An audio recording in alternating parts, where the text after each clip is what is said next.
The cold arrived before the encirclement did.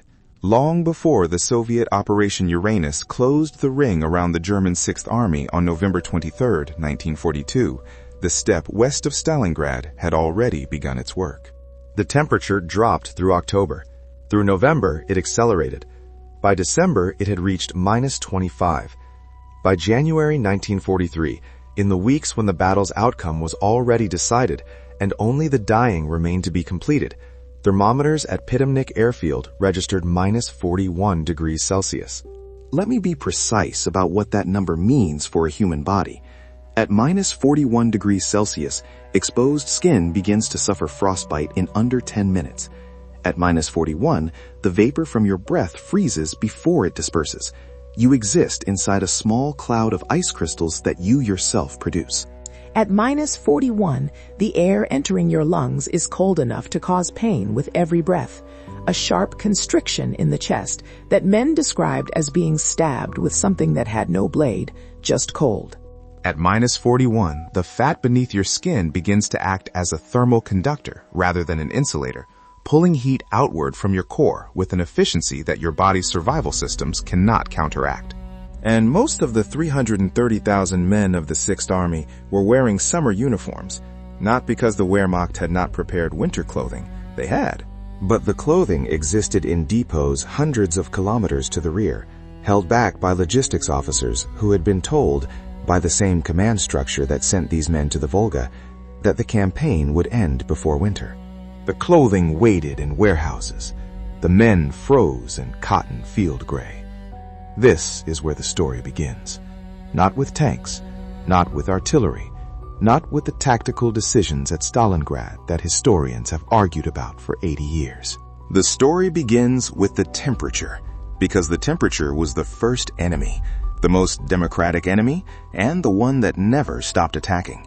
Before a single Soviet soldier fired a shot on any given day inside the Kessel, the pocket, the cold had already been working on the German defenders for hours.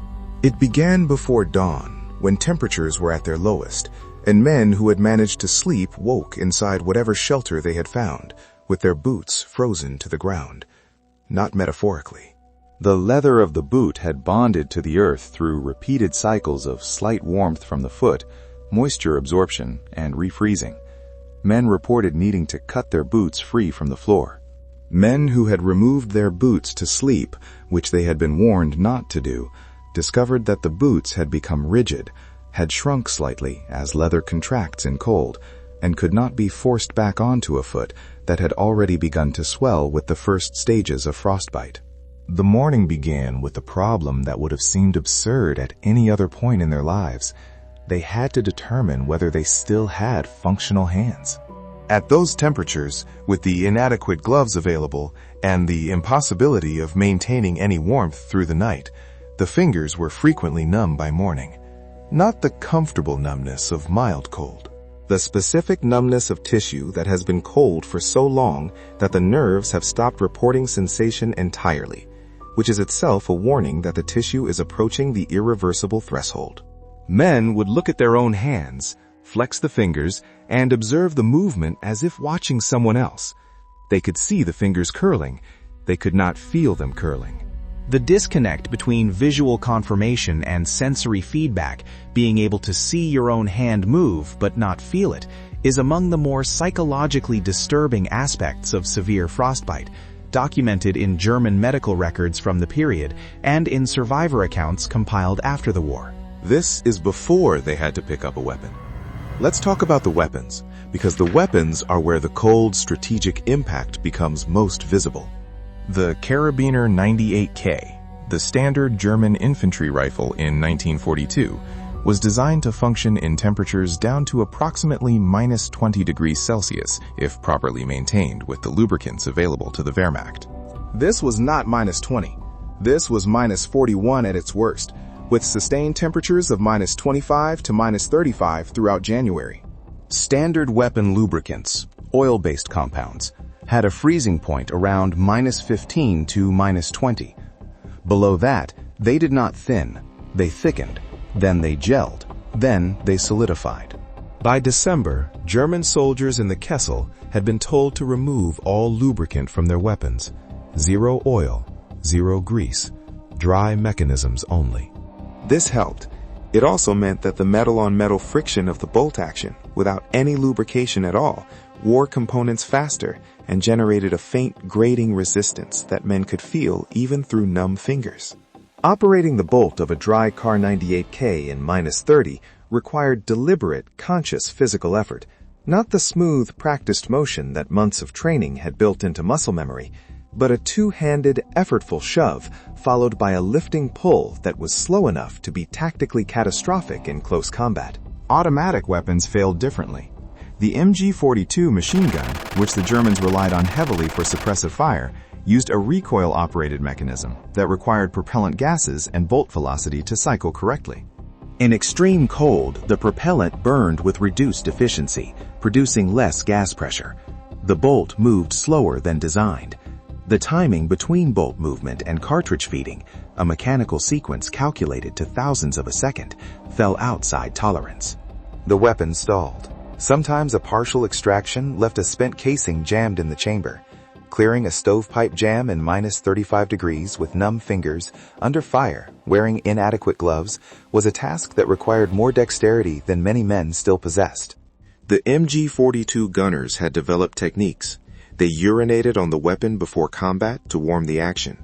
They kept spare parts inside their shirts against their skin.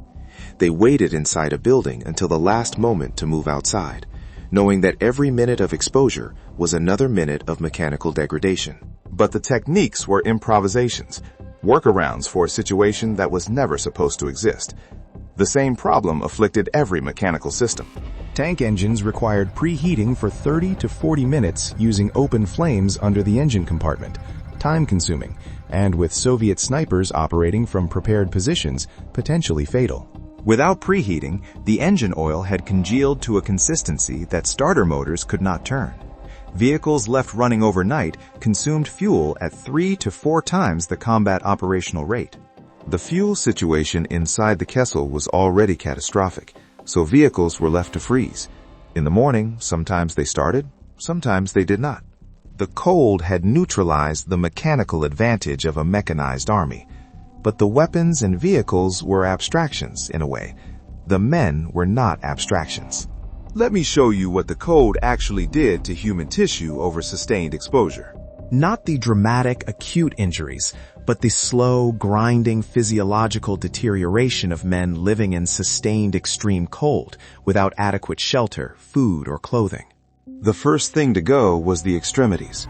Not because frostbite is inevitable in cold, it is not, with adequate insulation and movement, but because the combination of extreme temperature, inadequate clothing, immobility imposed by the tactical situation, and malnutrition created conditions where the body had to make choices.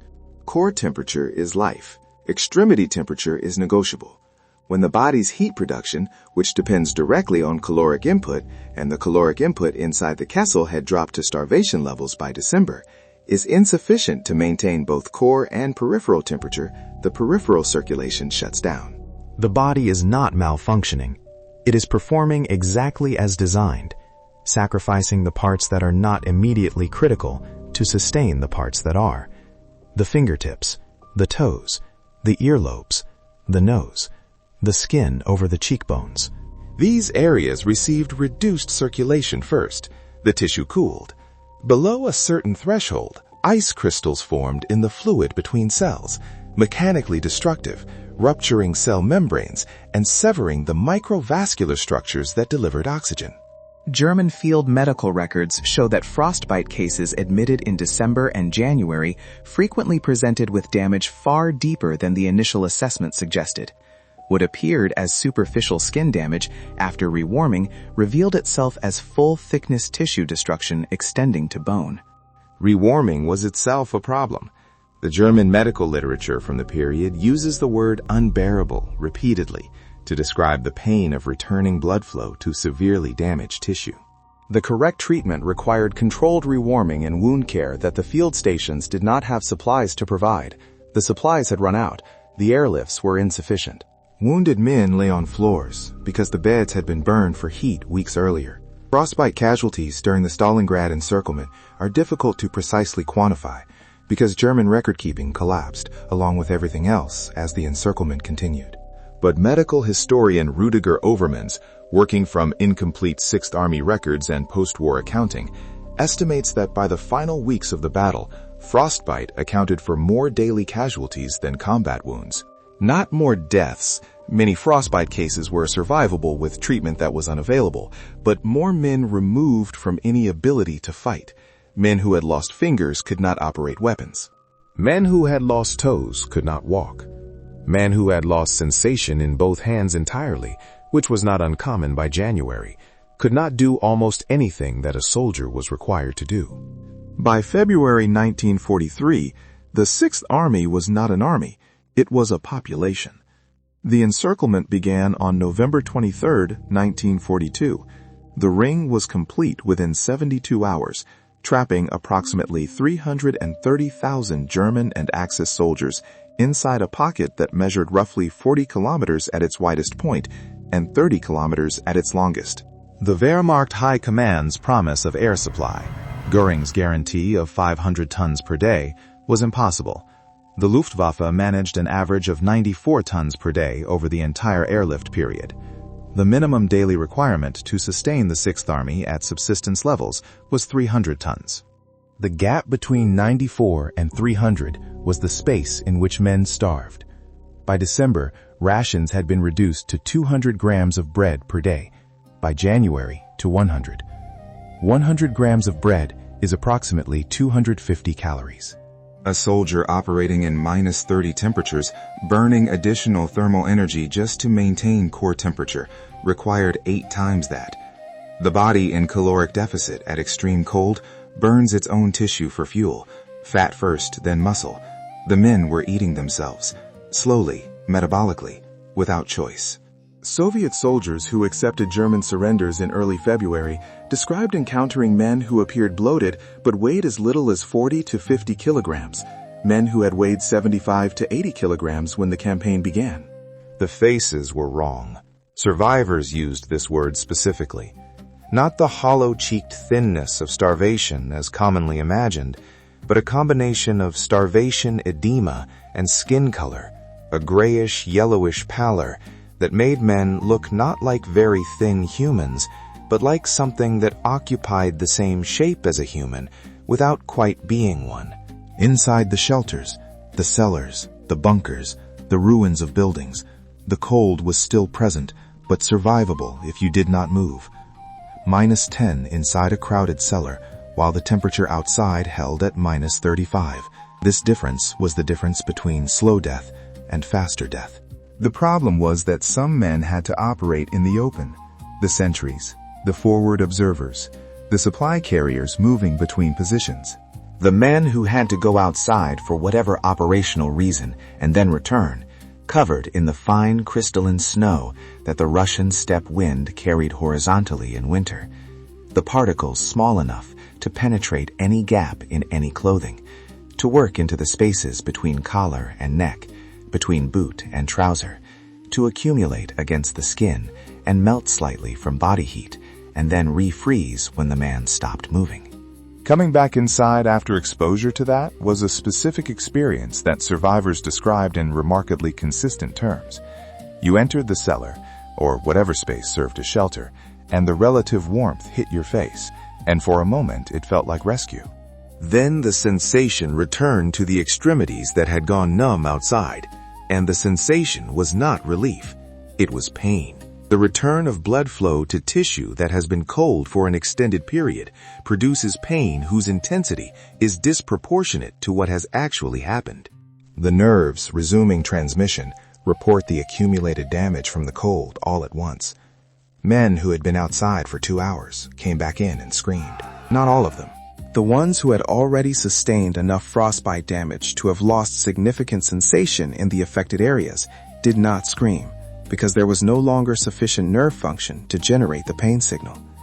The paradox of severe frostbite. At a certain point, the pain stops. What replaces it is the absence of sensation in tissue that should have sensation, which is its own kind of horror, quieter but more final. The sounds of the Kessel in winter were specific and identifiable to anyone who had been inside. The artillery was constant. The Soviet encircling forces maintained pressure across the perimeter, probing for weaknesses, occasionally attacking in force, but more frequently maintaining continuous low-level fire that served no tactical purpose other than to prevent the Germans from resting. This was deliberate. Soviet tactical documents from the period, declassified after the Cold War, confirm that the sustained harassment artillery was ordered specifically to deprive the encircled force of sleep. Sleep deprivation in extreme cold, combined with malnutrition, produces cognitive effects that are measurable and rapid. The Soviets did not need to destroy the Sixth Army with a direct assault. The encirclement, the cold, the starvation, and the denial of sleep were doing the work. The artillery had a sound that men described as existing in two parts. The outgoing round, a distant thump that experienced soldiers heard as a warning. Then the incoming, a descending whistle whose pitch changed as it approached, and then the detonation. Not a sound you heard so much as a pressure you felt in your chest and behind your eyes simultaneously. After enough time, men had learned to evaluate each incoming round by sound alone. The trajectory, the approximate caliber from the pitch, whether you needed to move. This was not trained. It was learned under live conditions by men who did not have the option of being wrong. But the training had a cost. The nervous system that learned to evaluate incoming rounds by sound could not switch off during intervals between fire. The hypervigilance that was tactically necessary was psychologically corrosive when the shelling paused. Men remained switched on.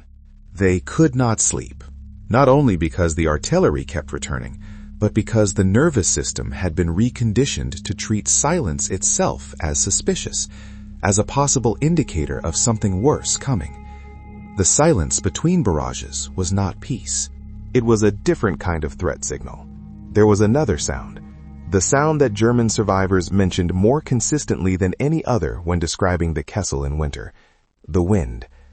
The Russian steppe wind in January is not comparable to wind as most Europeans had experienced it. It is not a wind that passes. It is a constant directional pressure, not gusting, but sustained, that carries fine ice particles at sufficient velocity to abrade exposed skin, to find every gap in clothing and penetrate it, to create a background noise that is not quite a roar and not quite a whistle, but something between the two, that is present in every moment of outdoor exposure, and that experienced men described as the sound of the winter trying to get inside you. It was not metaphor. It was an accurate description. The cold was not passive. The cold moved. The cold found gaps. The cold entered.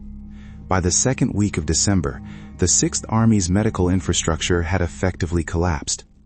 The number of men requiring medical attention exceeded the capacity of available personnel, supplies, and space by a factor that made any systematic function impossible. Wounds requiring surgery were operated on spaces where the temperature was cold enough to cause blood to congeal on instruments, complicating procedures that under any other conditions would have been survivable. Anesthetics ran out. Medical personnel performed amputations of frostbitten extremities without them. The men on the tables screamed. The men waiting outside heard them. Everyone knew. Knowledge passed through the Kessel by the specific information transfer that exists in confined populations, through observation, through accumulation of small details, through the way a man's face changed when he came back from a medical station, through the fact that a man who had been present last week was not present this week. The Kessel was small enough that absence was legible. 330,000 men, 40 kilometers by 30 kilometers. In an ordinary context, those numbers describe a medium-sized European city. But the Kessel had no supply chain, no capacity to produce anything, and no infrastructure that was not military. It was a population of men consuming themselves, their own bodies, their own equipment, their own psychological reserves, with no possibility of resupply and no prospect of relief. Consider the individual, a German Gefreiter from Bavaria, at Stalingrad since August, 5 months under continuous stress. He weighed perhaps 55 kilograms. He was 22. His feet had been numb for 6 days. He was in a cellar with 23 other men at -8 degrees inside, -31 degrees outside. Now place him against 329,999 others in identical or worse situations across 1,200 square kilometers of Russian steppe in January. The individual is comprehensible. The scale is not. And the scale is the truth of Stalingrad. From the Soviet operational planner's perspective, the 6th Army was a number, a strategic asset being neutralized. The men making those decisions were thinking about force ratios, not about the Gefreiter from Bavaria and his numb feet, and the screaming from the medical station 2 streets over. Both things were true simultaneously, the individual and the abstraction. The individual had no access to the abstraction. He could only see the cellar, the 23 men, the 100 grams of bread, the feet that might or might not still be there by morning. This is what scale disparity looks like from inside. The arbitrary nature of survival inside the Kessel was visible and documented. Artillery shells do not select their targets by merit. A round that landed in a position where 15 men were sheltering killed some of them based on their precise physical location at the moment of detonation, the angle of entry, the fragmentation pattern, the structural characteristics of the space. The man who had moved 6 inches to the right to make room for a comrade who arrived cold and needed space near the fire, that man lived. The man in the position he left died. Neither decision was tactical. Neither outcome reflected skill, courage, or preparation. There were men inside the Kessel who survived the entire encirclement, 72 days from November 23rd to February 2nd, 1943, and who could not explain their survival in terms that satisfied any causal framework. They had not been more careful. They had not made systematically better decisions. They had occupied a different point in space when a shell landed, or had been assigned to a position slightly farther from a Soviet attack, or had been slightly less malnourished by chance of timing in food distribution, or had drawn a sentry rotation that ended just before the temperature dropped to its lowest point. Hans Otto, a Bavarian corporal whose memoir was published in 1955, wrote about this directly. He described watching 3 men from his unit die in a single morning, 1 to artillery, 1 to a Soviet sniper, 1 to hypothermia, and recognizing with absolute clarity that nothing differentiated their fate from his own except location and timing. He wrote, "I had not earned surviving that morning. I had only occupied different coordinates. He had not earned surviving that morning. He had only occupied different coordinates." This is what the cold taught those who survived it, to think about survival. The moral architecture of the Kessel collapsed as systematically as its physical and medical infrastructure. This is not a condemnation. It is an observation about what sustained extreme conditions do to ethical systems built in environments of adequacy. The rations were distributed by unit, in theory, equally. But the men who controlled distribution faced a choice that was not theoretically complex, but practically impossible. Distribute with perfect equity and accept your own equal share, or take slightly more than your share and survive slightly better. The extra 50 grams of bread was not the difference between life and death in any single transaction.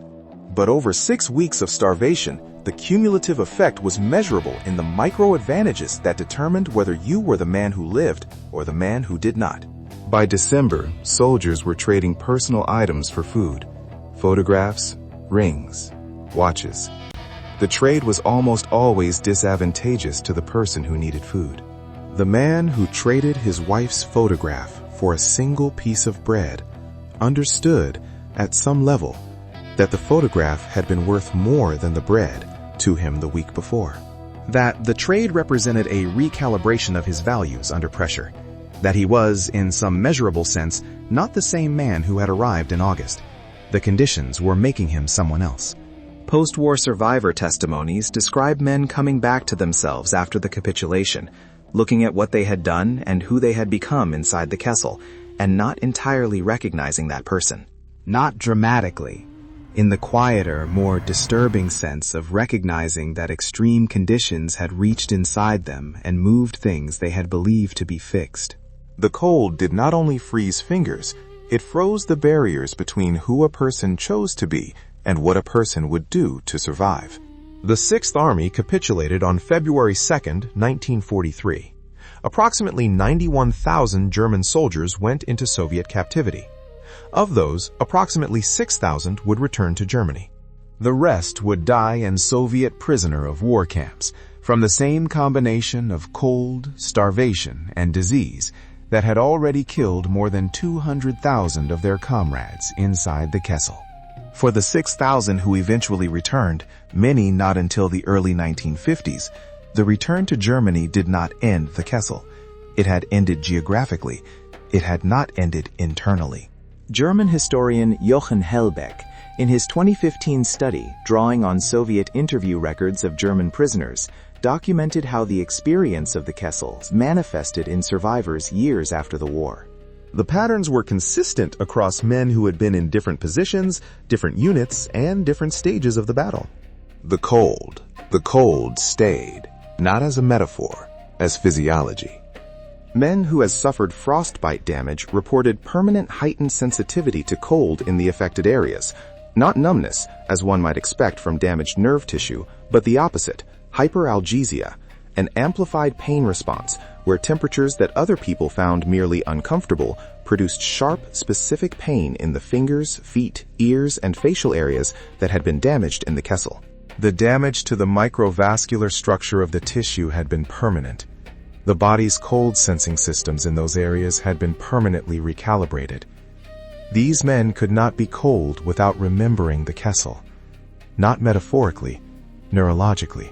The sensation of cold in those areas of their bodies directly activated the physiological state, the elevated heart rate, the heightened alertness, the specific quality of fear that they had experienced during the encirclement.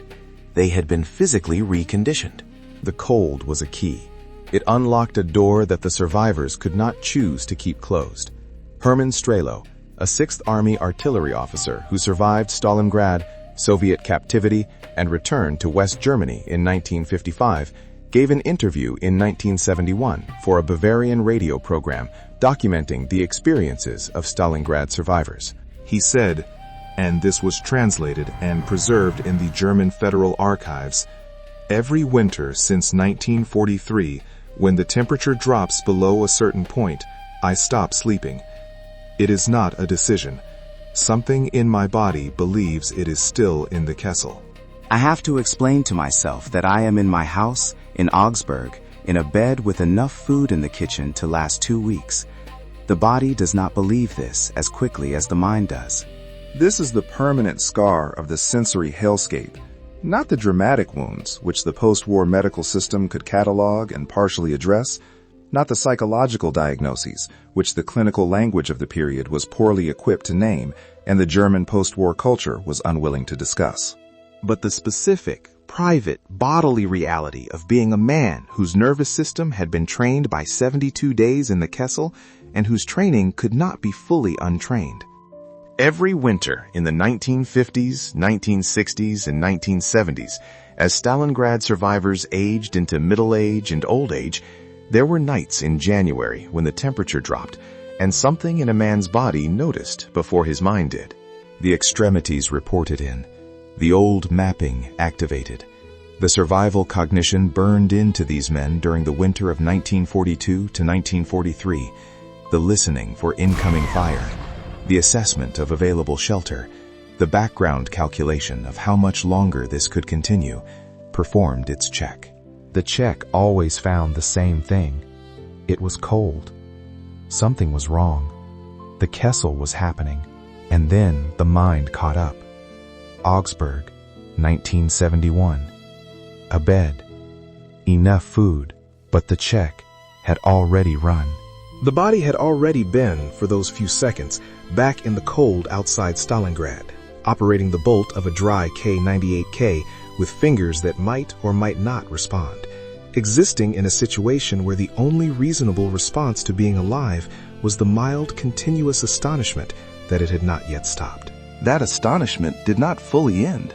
The men who came home from Stalingrad were people who had been told, by their own experience, in irrefutable terms, that the world could be as cold as -41, that the body could be as fragile as those fingers on that bolt, that survival was as arbitrary as the coordinates you happened to occupy when a shell landed. They knew this. They could not unknow it. And most of them could not explain it to anyone who had not been there.